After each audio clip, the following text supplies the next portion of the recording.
Donc nous sommes le ministère de la voix de minuit, Matthieu 25, 1 à 6. Nous sommes le ministère de la voix de minuit, Matthieu 25, 1 à 6.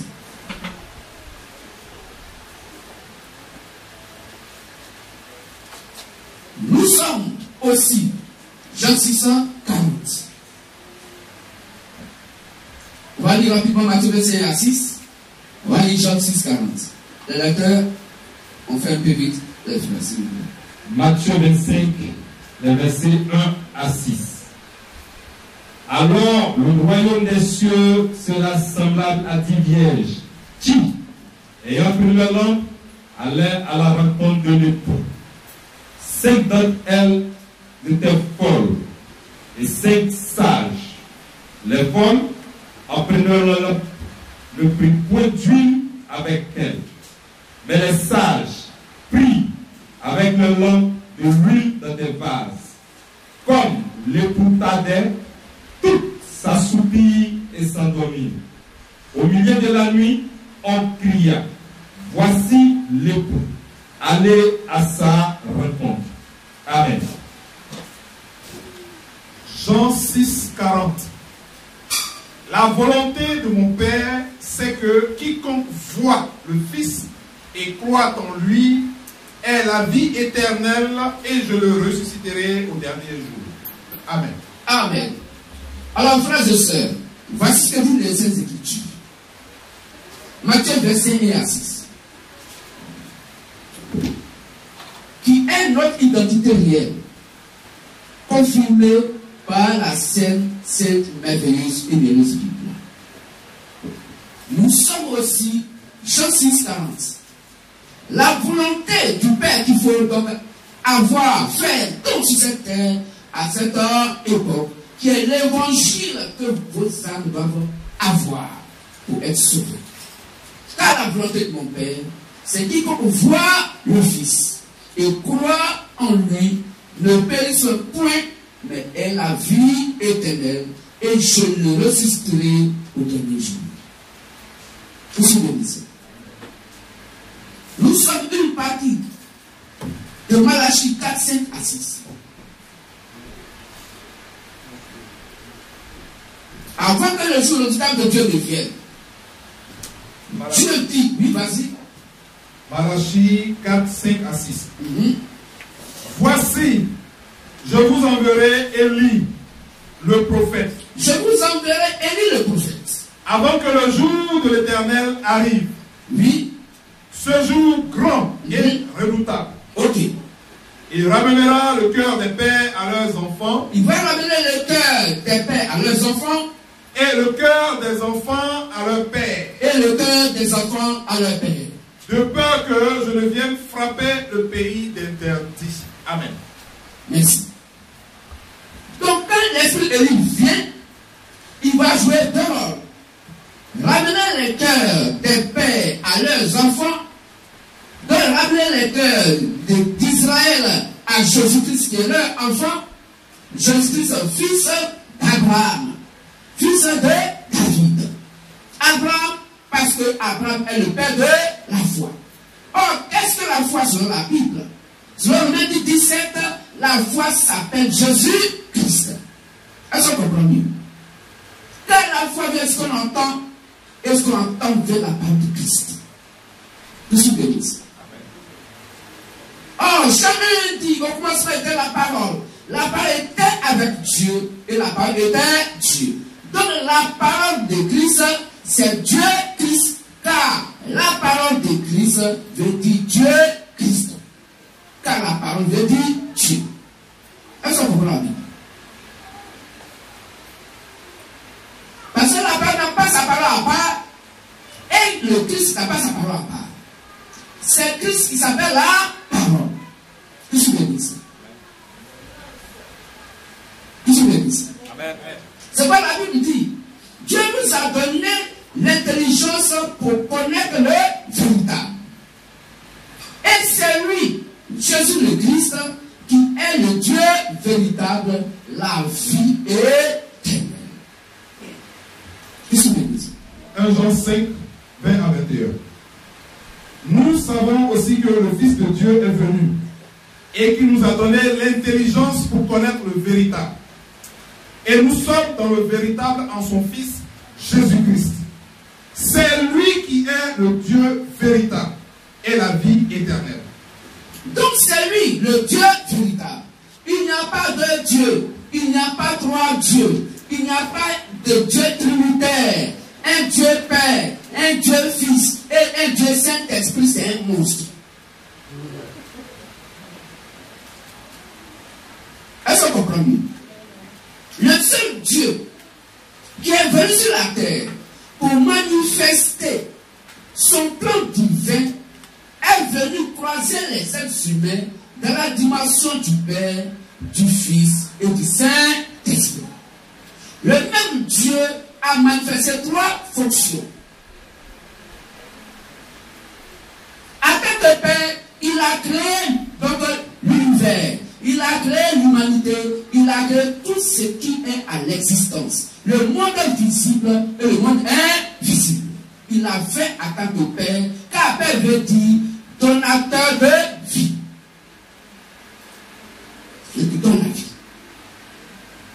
En tant que le Fils, le même Dieu à la pensée du Père vient sur la terre, en tant que le Fils, devenant un être humain, car sans fusion de sang, il n'y a pas de pardon de péché. Alors, comme Dieu est esprit, Jacques 24, et l'esprit n'a ni chair ni os, selon Luc 24, 39, comment Dieu peut tout nous sauver de par le sang, lui qui n'a ni chair ni os, car Dieu est invisible, il est esprit. Jean 4, 24. Dieu est esprit et il faut que ceux qui l'adorent, l'adorent en esprit et en vérité.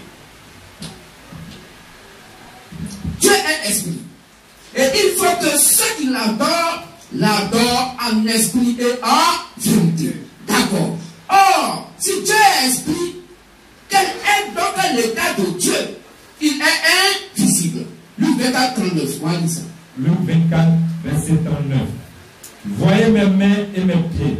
Voyez mes mains et mes pieds. C'est bien moi. Il dit c'est moi, Jésus-Christ. Touchez-moi. Touchez-moi. Et voyez. Et voyez. Un esprit n'a ni chair ni os. Un esprit n'a ni chair ni os. Comme vous voyez que j'ai. Comme vous voyez que moi j'ai donc chair et puis j'ai os. Touchez-moi, je ne suis pas esprit. C'est moi Jésus-Christ. Je suis ressuscité. C'est moi. Qui se bénisse. Amen. Qui se bénisse. Amen. Donc l'esprit n'a ni chair ni os. Mais pourtant, une fois qu'il nous sauve, en sans infusion de sang, n'a pas de pardon de péché. Le prophète Moïse, pour le pardon des péchés du peuple, devait amener donc le sang des animaux sur le sanctuaire.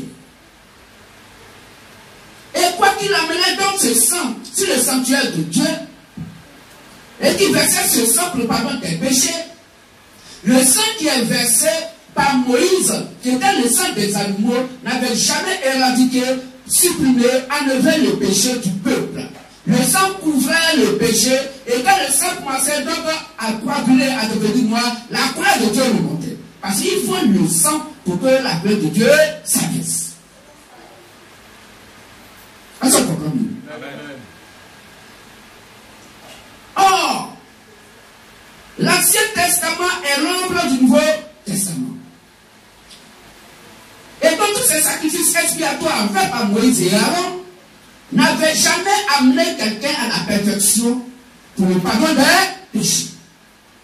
Ainsi Dieu lui-même, qui est la dimension du Père, il vient vers ses siens, à la dimension du Fils, et il passe d'un état esprit à un état humain. C'est quoi la Bible appelle Dieu homme. On va lire ça. 1 Timothée 2, verset 5. Qui se dit ça? 1 Timothée 2, verset 5. Je veux donc que les hommes prient en tout lieu.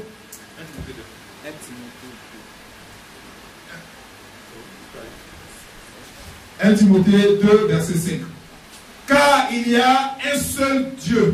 Car il y a un seul Dieu. Et on trouve le Dieu Père du Saint-Esprit. Un Dieu trinitaire. Où on baptise passe au nom du Saint-Esprit, c'est un faux baptême. Car il y a un seul Dieu. Il n'y a qu'un seul Dieu. Et aussi un seul médiateur. Et un seul médiateur. Entre Dieu et les hommes. Entre Dieu et les hommes. Jésus-Christ, homme. Jésus-Christ, homme. Mais de vous savoir, vos frères et sœurs, Dieu est une bête pour dire Jésus-Christ, homme. Il savait que Jésus-Christ, c'est homme déjà. Alors, qui est donc Jésus-Christ et qui est homme? Jésus-Christ s'appelle Dieu lui-même. Jésus-Christ, on veut dire Dieu devenu un être humain parce que cet homme s'appelle Dieu. Jésus-Christ, homme. Vous vous souvenez de ça? Amen. Il n'y a que nous seuls. Vous vous souvenez de ça? Alors, il dit, avant que le jour redoutable de Dieu ne vienne, je vous enverrai Élie le prophète pour ramener les cœurs des pères à leurs enfants et les cœurs des enfants à leurs pères. Avant que le jour redoutable de Dieu n'arrive. Donc, avant que la gloire de Dieu se manifeste sur la terre, pour manifester un jugement physique sur la terre, alors Élie va venir pour ramener les cœurs donc des pères vers les enfants et les cœurs des enfants vers leur père. Quand Élie est venu pour la première fois dans le Nouveau Testament, il s'appelle Jean le Baptiste. Quand nous lisons de Luc 1, après verset 14 jusqu'au verset 18, nous allons comprendre que l'ange dit à Zacharie que l'enfant que tu vas mettre au monde s'appelle Jean. On va lire ça rapidement. Luc 1 à partir du verset 13. Oui. Mais l'ange lui dit, Ne crains point, Zacharie ne craint point.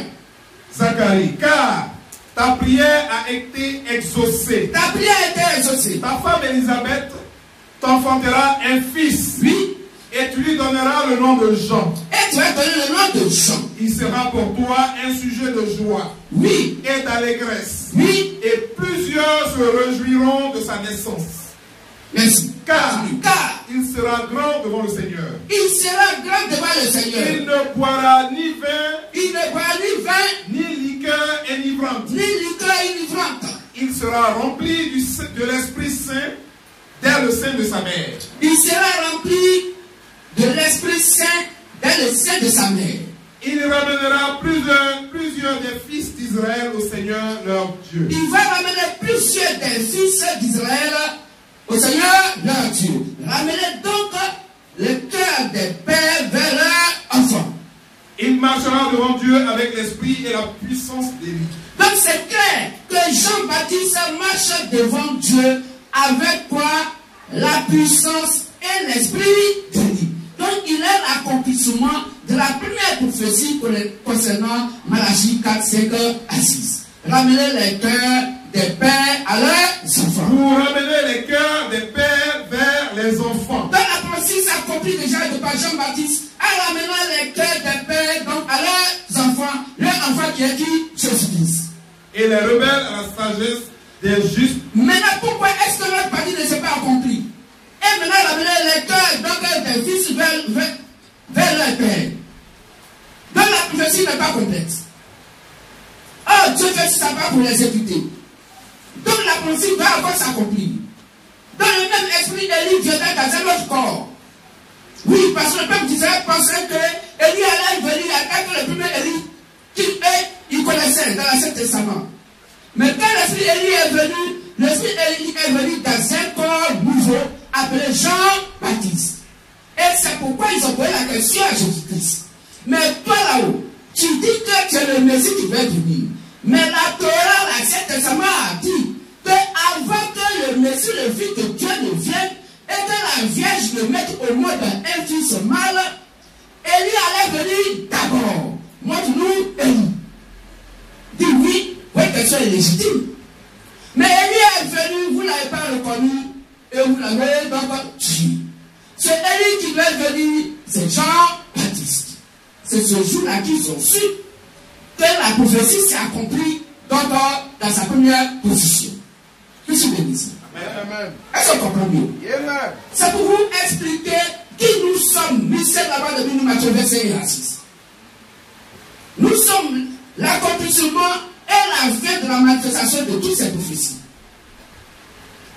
Ainsi, frères et sœurs, il y a même plus vraiment dit, dans le livre d'Ésaïe 61, on va lire à partir du verset 1 jusqu'au verset 4. Jésus-Christ aussi va venir. Et quand il va venir, donc de par la prophétie du prophète Ésaïe, il allait manifester donc des grandes choses. Ésaïe 61 à partir du verset 1er.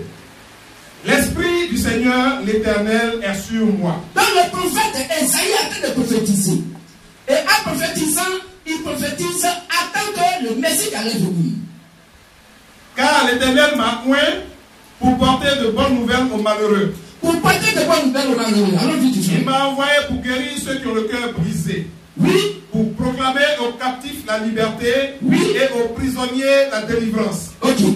Pour publier une année de grâce de l'Éternel. Écoutez très bien. Pour publier une année de grâce de l'Éternel. Et un jour de vengeance de notre Dieu. Et un jour de vengeance de notre Dieu. Une année de grâce et un jour de vengeance. Continue. Pour consoler tous les affligés. Pour accorder aux affligés de Sion. Oui. Pour leur donner un diadème au lieu de la cendre. Ok. Une huile de joie au lieu du deuil. Un vêtement de louange. Merci. Donc, il vient pour jouer deux grands rôles. Apporter une année de grâce. Et quoi? Donc, un jour de vengeance. Est-ce qu'on suit bien? On peut apprendre des prophéties. Pour que le monde entier puisse savoir que nous, lycées, la voix de nous, Matthieu, verset 6, on devait être là. Mais si Dieu ne vous a pas ouvert l'esprit, vous ne pouvez rien comprendre. Et l'enlèvement va vous surprendre parce que vous ne saurez même pas que l'enlèvement a eu lieu. Tout ce qu'on dit. Donc Jésus le Christ, en venant, il vient pour une année de grâce et un jour de vengeance. Nous sommes d'accord. C'est ce qui a été lu. Prends Luc 4, à part verset 16. Luc 4, verset 16. On va voir, Jésus va accomplir donc cette prophétie. Mais elle a de nouveau une année de grâce et un jour de vengeance. Il se rendit à Nazareth. Il se rendit à Nazareth. Où il avait été élevé. Où il a été élevé. Et selon sa coutume, il entra dans la synagogue le jour du sabbat. Il se leva pour faire la lecture. Il se leva pour faire la lecture. Et on lui remit le livre du prophète Ésaïe. Donc il a pris l'Ancien Testament, il a pris la Torah, c'était un rouleau, c'est pas comme aujourd'hui où la Bible est sous forme de livre. Mais c'était sous forme de rouleau. Et quand lui a donné, qu'il a pris, quel passage il a cherché le concernant, vas-y. L'ayant déroulé, il déroule donc la Bible. Il trouva l'endroit où il était écrit. Oui. L'Esprit du Seigneur est sur moi. C'est pas ce qu'on vient de lire, Ésaïe 61. Parce qu'il m'a très bien pour mieux comprendre la suite. L'Esprit du Seigneur est sur moi. Oui. Parce qu'il m'a envoyé pour annoncer une bonne nouvelle aux pauvres. Il m'a envoyé pour guérir ceux qui ont le cœur brisé. Merci. Pour proclamer aux captifs la délivrance et aux aveugles le recouvrement de la vue. Merci. Pour envoyer libres les opprimés. Pour publier une année de grâce du Seigneur. Pour publier une année de grâce du Seigneur et un jour de vengeance. C'est ça qui est écrit. Non. Hein? Non. Pour publier une année de grâce du Seigneur. Hein? Ensuite, il roula le livre. Ah non. La pensée n'est pas complète. Est-ce que vous voyez ce qu'il a fait? Il ne dit pas un jour de vengeance du Seigneur. Il dit il est venu pour apporter une année de grâce. Mais la prophétie dit que dès qu'il apporte l'année de grâce, il veut aussi après donc manifester un jour de vengeance. Il dit il est venu pour faire une année de grâce. Pour donner une année de grâce. Et ensuite il fait quoi? Ensuite il roula le livre. Il fait maintenant le livre. Il le remit au serviteur. Il le remit à celui qui a donné donc, le livre pour lire. Et s'assit. Et puis il s'assoit. Tous ceux qui se trouvaient dans la synagogue avaient les regards fixés sur lui. Ah mais ça, quand même, ils savent que la prophétie n'est pas complète. Jésus n'a pas vu de lire ce que Isaïe a prophétisé. Alors il commença à leur dire. Maintenant il leur dit. Aujourd'hui. Cette parole de l'écriture. Que vous venez d'entendre. Est accomplie. Il est venu pour nous apporter la grâce. Tant que la grâce n'est pas venue, la même vengeance n'arrivera pas. Donc il a accompli une portion de l'écriture concernant Esaïe. 60e. Jean-Baptiste étant venu, il vient, il accomplit une portion de la prophétie de Malachie 4, 7 à 6, en ramenant les cœurs des pères à leurs enfants. Voici l'agneau de Dieu qui ôte le péché du monde, suivez-le. Voici le Jésus-Christ. Vous, Israël, suivez-lui là, c'est lui là qui est la vie. Voici la portion de l'écriture. Maintenant, notre portion, il faut que le même esprit, Élie vienne pour l'accomplir. Notre portion des années 60, il faut aussi que le même esprit Christ vienne pour l'accomplir. Avant que le jour de Dieu ne vienne, alors il doit venir pour manifester sa prophétie. C'est pourquoi, quand nous prenons Zacharie 14:7, la Bible dit, ce sera un jour unique connu de Dieu l'Éternel, où il ne fera ni jour ni nuit, mais vers le soir la lumière paraîtra. On peut lire ça. Zacharie 14, verset 7. Ce sera un jour unique, connu de l'Éternel, et qui ne sera ni jour ni nuit, mais vers le soir la lumière paraîtra. Amen. Amen. Mais vous savez, frères et sœurs, c'est qu'un jour qui existe pendant les 5 jours de la semaine où il ne fait pas jour et puis il ne fait pas nuit à la fois. Mais quand même, il n'y a pas jour, il n'y a pas nuit, mais quand même il y a un soir. C'est un jour. C'est quoi la pensée humaine ne peut pas comprendre Dieu. La théologie ne peut pas comprendre Dieu. Les écoles pastorales ne peuvent pas comprendre Dieu. Les écoles de formation des prophètes de Dieu ne peuvent pas comprendre Dieu. Car Dieu a son propre langage qui n'a rien à voir avec le langage des êtres humains. C'est pourquoi Isaïe 55, 8 à 9 dit, vos pensées ne sont pas mes pensées et vos voix ne sont point mes voix. Que je bénisse. Romains 3 dit que tout homme est menteur, mais Dieu se dit la vérité. Que je bénisse. Alors, quel est ce jour? Qu'est-ce que Dieu appelle jour? Un jour unique connu de Dieu. Donc personne ne connaît ce jour, si ce n'est Dieu seul. Ça veut dire que quand ce jour va apparaître, personne ne sait qui est ce jour. Et vers le soir, la lumière paraîtra. Or, Genèse 1, 4 à 5 dit que le jour s'appelle la lumière. Et Dieu appelle la lumière jour. Donc, vers le soir, la lumière paraîtra. Ce jour-là, à son soir, la lumière paraîtra. Donc, le même jour est quoi? La lumière. Est-ce que vous comprenez? Ce jour-là s'appelle la lumière qui viendra vers le soir. Or, le Père est venu dès le matin. Le Fils est venu à midi. Le Saint-Esprit est venu vers le soir dans William Marion. Est-ce que vous comprenez? Donc, William Marion Branham est le jour de Dieu. Car Dieu appelle le jour sa parole, selon Psaume 119, 105. Car ta parole est une lampe à mes pieds, une lumière sous mes sentiers. La parole de Dieu s'appelle la lumière. Genèse 1, 4, 5 dit que la lumière s'appelle le jour.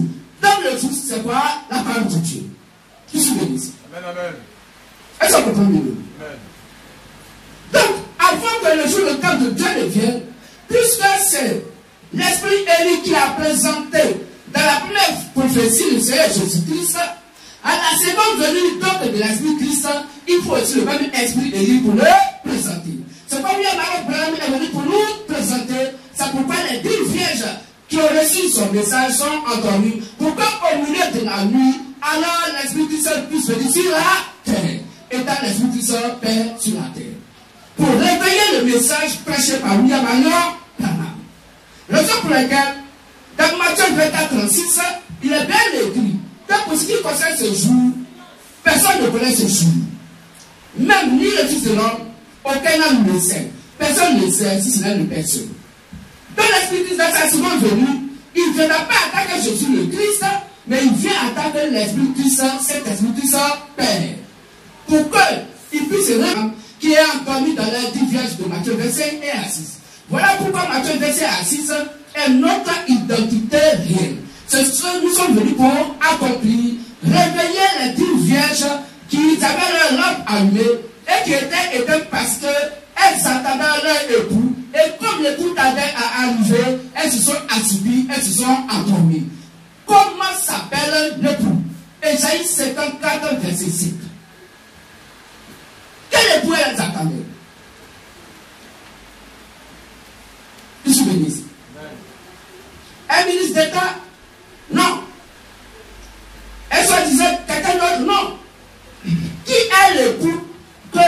des vierges attendaient. Ésaïe 54, verset 5. Oui. Car ton créateur est ton époux. Ah, donc l'époux s'appelle le créateur. L'Éternel des armées est son nom. L'Éternel des armées est son nom. Or, nous avons lu tout à l'heure, et je sais que vers Béthien, Jésus le Christ est le Dieu véritable. Donc l'époux s'appelle Jésus le Christ. Et nous avons dit 2 Corinthiens 11, à partir du verset 1 au verset 3 pour la confirmation.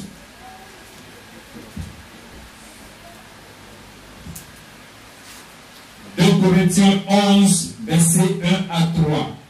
Oh, si vous pouvez supporter de ma part un peu de folie. Si vous pouvez supporter de ma part un peu de folie. Mais vous voyez Paul le prophète, que Dieu a envoyé devant donc sa fiancée est en train de parler. Il y a quelque chose qui ne va pas. Parce que celui qui l'a envoyé, il faut qu'il lui rende bien compte. Vous dites que oui, ta fiancée, je l'ai vu, je lui ai dit tes paroles.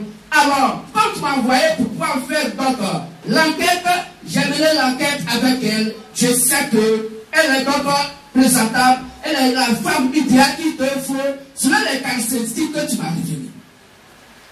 Mais malheureusement, quand Paul vient, la Bible dit qu'il voudrait que l'Église, la future épouse de Christ, éprouve donc quoi? Un peu de folie. Folie par quoi à quoi? De pouvoir comprendre ce que le frère bien-aimé Paul était en train de leur donner comme la bonne nouvelle. Est-ce qu'on comprend mieux? Folie et deux frères. Mais vous le supportez. Oui. Car je suis jaloux de vous. Je suis jaloux de vous. D'une jalousie de Dieu. Donc c'est pas toi qui est jaloux d'eux. C'est pas toi qui est jaloux d'elle. C'est pas toi qui est jaloux de la fiancée. C'est pas toi qui est jaloux de l'église. C'est pas toi qui est jaloux de la femme. Mais c'est Christ en Paul qui est jaloux. Car je suis jaloux de vous, d'une jalousie de Dieu. Cette jalousie, elle ne vient pas de moi, elle vient de Christ. Christ en moi est jaloux. Mais jaloux pourquoi? Parce que je vous ai fiancé à un seul époux. Je vous ai fiancé à un seul époux. Pour vous présenter à Christ. Pour vous présenter à Christ comme une vierge pure. Comme une vierge pure. Toutefois, de même que le serpent séduisit Ève par sa ruse, oui, je romps et ne se détourne de la simplicité. Il n'a pas compris. Toutefois, oui, de même que le serpent séduisit Ève par sa ruse, je crains que vos pensées ne se corrompent et ne se détournent de la simplicité à l'égard de Christ. Amen. Amen.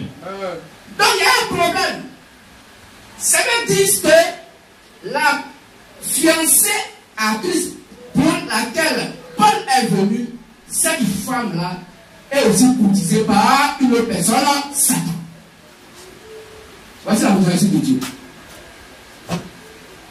Paul est jaloux d'une jalousie de Dieu parce que de la même manière que le serpent ancien a séduit Ève, Satan vous séduit et il veut faire de vous sa femme.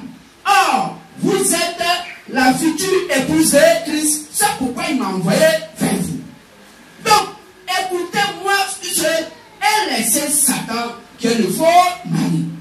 Car il vous amène à commettre adultère. Qui se bénisse. Est-ce que c'est beau?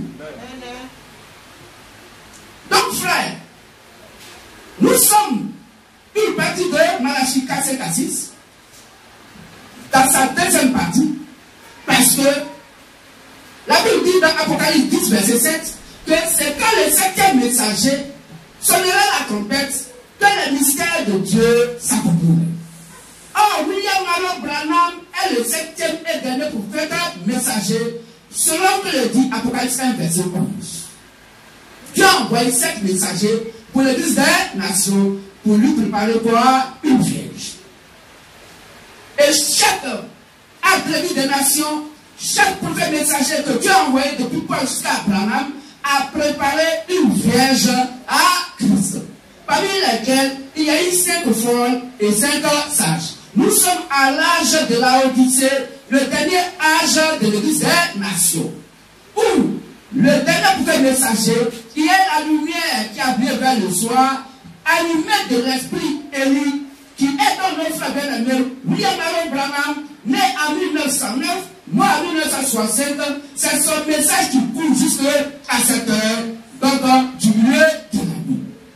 Et c'est au milieu de la nuit que nous, ministère de la voix de Dieu, Matthieu 27 à 6, nous venons pour crier, pour réveiller l'épouse endormie, pour dire, réveillez-vous, retournez au message de Branham, n'y mettez pas de confusion et de pensée humaine, mais retournez au message authentique, tel que nous, ministère de la voix de Dieu, Matthieu 27 à 6, nous avons reçu ce message par révélation et non par les brochures. Nous avons reçu le message de Branham par révélation et non par brochure.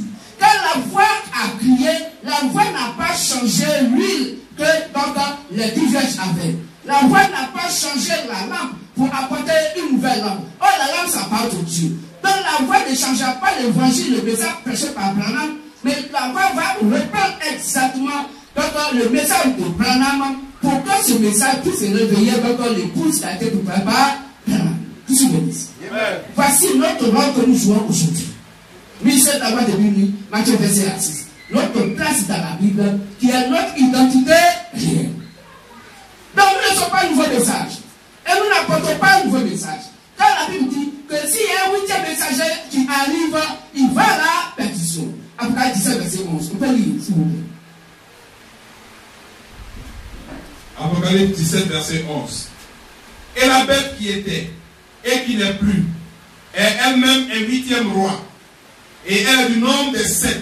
Et elle va à la perdition. Amen. Que je bénisse. Amen. Donc, sur Apocalypse 11, Apocalypse 1, verset 11, on va lire rapidement. La Bible dit qu'il n'y a que 7 prophètes messagers concernant l'église des nations. Il n'y a pas 8. C'est vrai que les gens disent aujourd'hui, une femme c'est là et elle dit, nous sommes prophétesse des nations, tu mens. Quelqu'un c'est là et il dit, Dieu m'a, ouais, je suis prophète des nations, tu mens. Dieu a fini avec les prophètes. Aujourd'hui, il n'y a plus de prophètes sur la terre. C'est fini. Le dernier prophète messager dans tout le monde entier, il vient de mourir en 1967. William Marion Branham. Il y en a encore 2 prophètes que Dieu va envoyer. Oui, ceux dont on parle des prophètes messagers majeurs. Parce que selon Éphésiens 4, 11, la Bible nous parle aussi des prophètes mineurs. Oui. Parmi les 5 ministères, il y a le prophète. Mais la Bible l'appelle prophète mineur. Il n'est pas le prophète majeur. Le prophète majeur, il s'appelle Amos 3, verset 7. Il s'appelle Samuel 9, 9. Il s'appelle 2 Chroniques 20. Amos 3, verset 7. Car le Seigneur, je reprends, Amos 3, verset 7. Car le Seigneur l'Éternel ne fait rien sans avoir révélé son secret à ses serviteurs, les prophètes. Amen. Donc le prophète majeur, messager majeur, la connaissance de Dieu lui vient directement de Dieu. Or le prophète mineur, la connaissance lui vient du prophète majeur. C'est pourquoi Paul, dans 1 Corinthiens 16, pouvait dire à Timothée, qui était évangéliste, donc ministre de son message à son temps, il dit à Timothée, veille sur l'enseignement que je te donne. Persévère dans ces choses, car en agissant ainsi, tu te sauveras toi-même et tu sauveras ceux qui t'écoutent. Parce que Dieu t'a envoyé à une assemblée d'église où tu vas aller prêcher l'évangile. Mais garde à toi. L'évangile que tu vas prêcher va être l'enseignement que moi, Paul, je t'ai donné. Tu n'as rien à ajouter, tu n'as rien à y retrancher. Va et prêche exactement comme j'ai prêché, comme je l'ai reçu du Père. Ici, bénisse. Parce que Jésus l'avait déjà confirmé. Dans Matthieu 16, à partir du verset 13 au verset 16, il dit, ce que tu dis, ce n'est ni la chair et le sang qui te l'a dit, mais c'est mon Père qui te l'a révélé. Parce que la révélation de la parole va au prophète. Je dis Amos 3, verset 7. Car Dieu peut le faire sur la terre, sans avoir révélé ses secrets à ses serviteurs, les prophètes. Jusqu'à dans l'âge de l'église des nations, il y a eu 7 prophètes messagers. Depuis Paul jusqu'à William Marion Branham. Et il fut le dernier prophète messager. Après lui, si un homme de Dieu vient sur la terre et qui se réclame prophète, c'est un démon. C'est un démon. Nous savons que la Bible a prévu que 2 autres prophètes vont venir après. Mais il ne vient pas pour les nations. Moïse et Élie vont retourner vers Israël pour que le péchement d'Israël puisse naître. se bénisse. Voici le nombre de prophètes messagers dont par les Saintes Écritures. Mais de chaque prophète messager, il peut avoir plusieurs prophètes mineurs. Parce que dépendant de son ministère. Le prophète mineur, il est né d'un ministère qui est donc le ministère du prophète majeur. Tout se bénisse. Amen. C'est vrai que quelqu'un se dit non, moi je suis prophète. Tu es prophète comment? Tu es prophète tu es. Mais s'il dit je suis prophète mineur, parce que comme elle vient pas maintenant, les gens commencent à prendre nos paroles et puis vont passer à tout leur passé humaine. Moi je suis prophète mineur. Si tu es prophète mineur, tu ne peux l'être que de par message de Branham ou prophète mineur de par message d'avoir de nous Matthieu verset 6. En Dieu de cette deux, ton prophète mineur est mineur pour Satan. Tu es prophète mineur de Satan. Parce que la vérité absolue sur la terre est détenue par le message d'avoir de nous Matthieu verset 6. Celui qui révèle la vérité de Branham qui est endormi dans le cœur de nos frères appelés dans la LDS à lundi soir. Que c'est bon. Donc voici à quelques mots, comme on n'a pas assez de temps, d'avoir présenté qui nous sommes. On a beaucoup à dire là-dessus. Parce que tant que vous n'avez pas compris ça, même quand vous donnez la doctrine, vous ne comprendrez pas exactement à quel temps ces paroles vont s'accomplir. Nous sommes l'horloge du Dieu la scène sur la terre, le message de la voix de nous, Matthieu 25 et 6.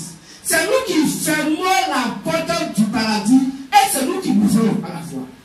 Parce que c'est le Saint-Esprit Père qui est sur la terre, c'est le même Père omniscient, omniprésent, omnipotent qui ouvre et qui ferme. Et qui prend aussi le Père sur la terre appelé l'épouse. Est-ce que vous comprenez? Donc c'est nous qui faisons l'enlèvement. Et qui fait ça, notez ça. Quand vous voulez ou quand vous ne voulez pas, c'est la pure vérité. Parce que c'est nous qui disons aujourd'hui ce qui est écrit noir sur blanc dans la Bible. Il y a que nous seuls qui prêchons exactement ce qui est écrit noir sur blanc dans la Bible, sans ajouter et sans retoucher. Que se bénisse. Alors si quelqu'un donc veut condamner ce que notre Dieu va dire tout à l'heure, dans ce grand thème qui va passer tout à l'heure, avant que vous nous condamnez, vérifiez avec la Sainte Bible pour voir si cela n'est pas écrit. Si cela n'est pas écrit, ne venez plus jamais ici. Peut-être si c'est la religion, les gens fidèles, ils veulent l'argent. Et n'importe qui peut mettre les mains à pied au vient. De toute façon, ton argent n'est pas mal habillé. Il a bien tout ton argent. Mais nous, Dieu n'est pas fidèle. Dieu est fidèle. C'est pas que ses fils et ses filles sont fidèles à la parole. La religion de Satan cherche des fidèles. Mais Dieu ne cherche pas de fidèles. Parce qu'il est le seul qui est fidèle. Car Dieu verse sa parole pour l'exécuter. À tous ceux qui l'ont reçu, qui ont cru en son nom, la parole donne le pouvoir de devenir enfant de Dieu. Dans l'enfant de Dieu s'appelle fidèle, parce que la parole s'appelle fidèle. Dieu s'appelle fidèle, fidèle s'appelle Jésus-Christ. Est-ce que vous comprenez? Alors, frères et sœurs, il y a eu des invités parmi nous. Tout à l'heure, vous pourrez poser beaucoup de questions. On fait ça pour que vous puissiez poser des questions.